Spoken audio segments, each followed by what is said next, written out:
Welcome back to the Creative Mindset channel. It's your host, L Train, here with another video. The theme of this joint is don't waste your potential.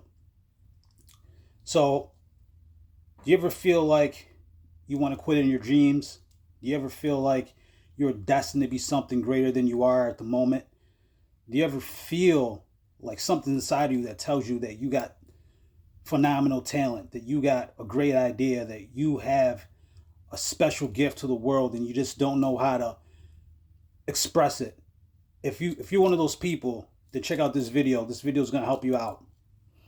So, potential is a beautiful thing and it's a powerful thing because we all have potential.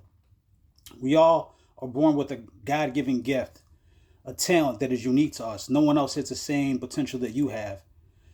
But what ends up happening is as we grow up through school, through college or the workplace or wherever you start to go out in the real world, it kind of forces us to kind of fit into these boxes. And sometimes your potential, your greatness doesn't fit into a particular box.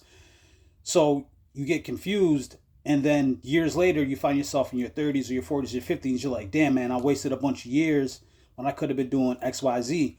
I could have been making music. I could have been acting. I could have gotten a real estate. But instead, you took the safe route. And so now you're looking back and you say, man, how could I use my potential for a greater good?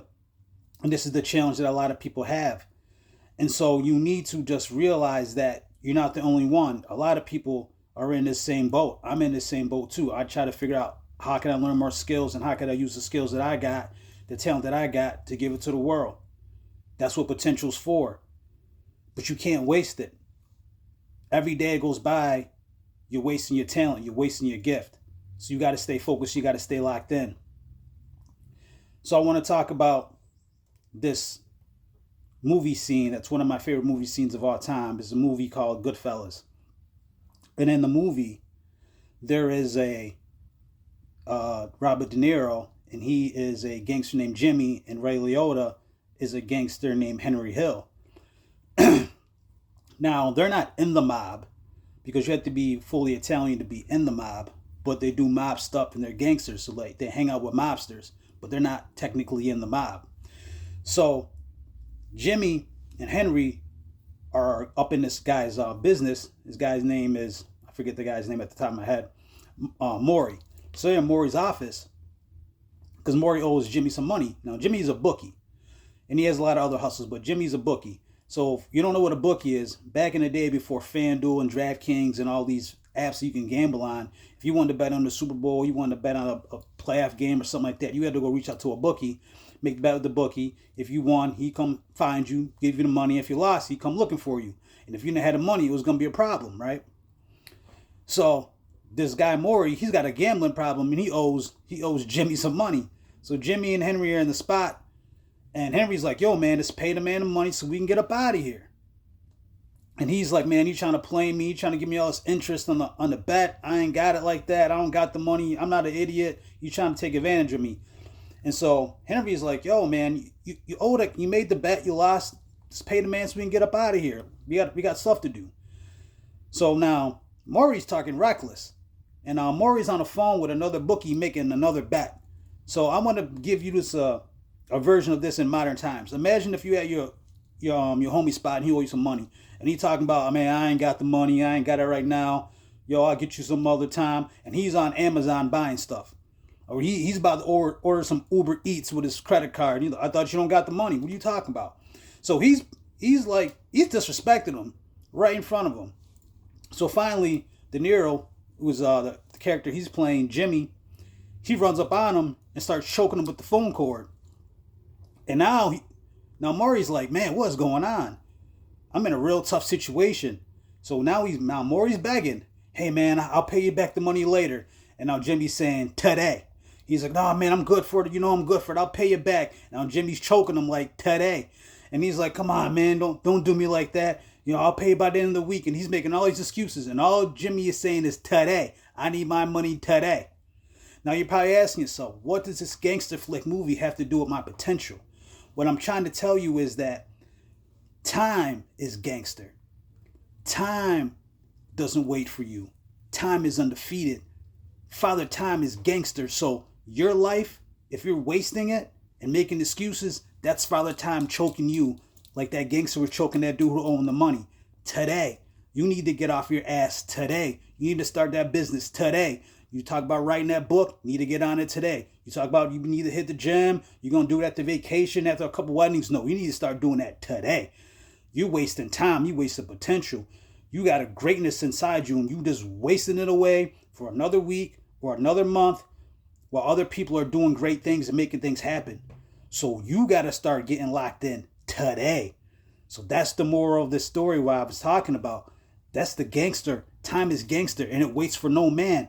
So you got to start making it happen right now, immediately. You don't have years to waste. And if you're watching this video, I got demographics. A lot of the people who watch my videos are men, usually in their 30s and the 40s. I got some 50s and 60s, and I got some young guys in their 20s. If you're in your 20s, you're kind of like in your first quarter of life. You can kind of skate by for 5-6 years and, try to figure things out. If you're in your 30s, times are getting real serious. But if you're in your 50s right now, you're in your 60s, man, that's life is passing you by. You got to make it happen like as soon as possible, ASAP. You can't waste another decade of potential. Now you're 70 and you wishing you would have, started that business. You wish you would have went back and got the degree so you could have been a supervisor. You could have been in charge of running this company. Instead, you just let another week slip by, another day slip by, another opportunity slip by your fingers. And now somebody who doesn't even have half your potential is looking to take your spot. They're not talented as you. They're not as smart as you. They're not as dope as you. And they looking like, man, I'm using my potential. That's all I got going on. And they're going to lap you. And you're going to be figuring out 5 years go by like that. And next thing you know, there's new technologies, there's new businesses, there's new hustles, and you got left behind. So you got to look at your potential as a superpower. You got to figure out how to use your superpower like an X-Man. Like maybe it's writing. You probably got a hit song on your phone, but you don't want to put it out because you want to sound like everybody else, what everybody else is dropping. Oh man, that joint's all right, but I want to redo the verse and it's been sitting on your computer for weeks and months at a time. You probably got a great best-selling book right in your phone, right on your laptop, but you don't want to send it to a publisher. You don't want to put it out there. Or you're working on another chapter. You want to rewrite it again. It's been 2-3 years. You're supposed to be dropping that book. You got a bestseller. You don't even know it.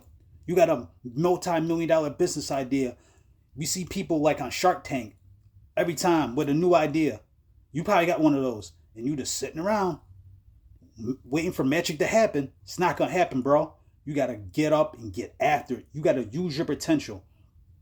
So early on, when I was talking in the beginning of this video, I was talking about how maybe you feel like you may be destined for something great, and maybe you feel like you're trapped in your location, your city, your town, maybe your job. Maybe you started a business, and now 10 years later, you want to get out of it, but this is all you know. You have to use your potential as your greatest asset and resource, right? Use it as your best resource because it don't cost nothing. It doesn't cost nothing to dream big. It doesn't cost anything to have wild visions of being super successful. It doesn't cost you anything. It just costs you to sacrifice the discipline and staying down and staying locked in and using your potential. Because when you start using your potential, people will see you. They will recognize you. Okay, this guy's making it happen. This guy's leveling up. He's doing things. Now people might ask you for advice. People want to ask you to collab. People ask you to network. Your potential is limitless. You never know where you can go. Y'all just got to start doing it. I started dropping these videos a couple months ago. I didn't know if I was going to take it serious or not.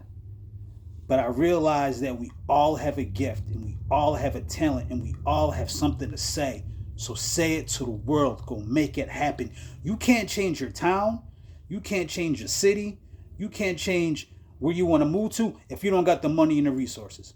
If you don't have the right mindset to figure out a way to level up, you're going to stay stuck in the same spot. So use your talent, use your gifts, use your potential, go make it happen and do it today. That's the message for you guys. It's your guy L Train, man. Peace. We out.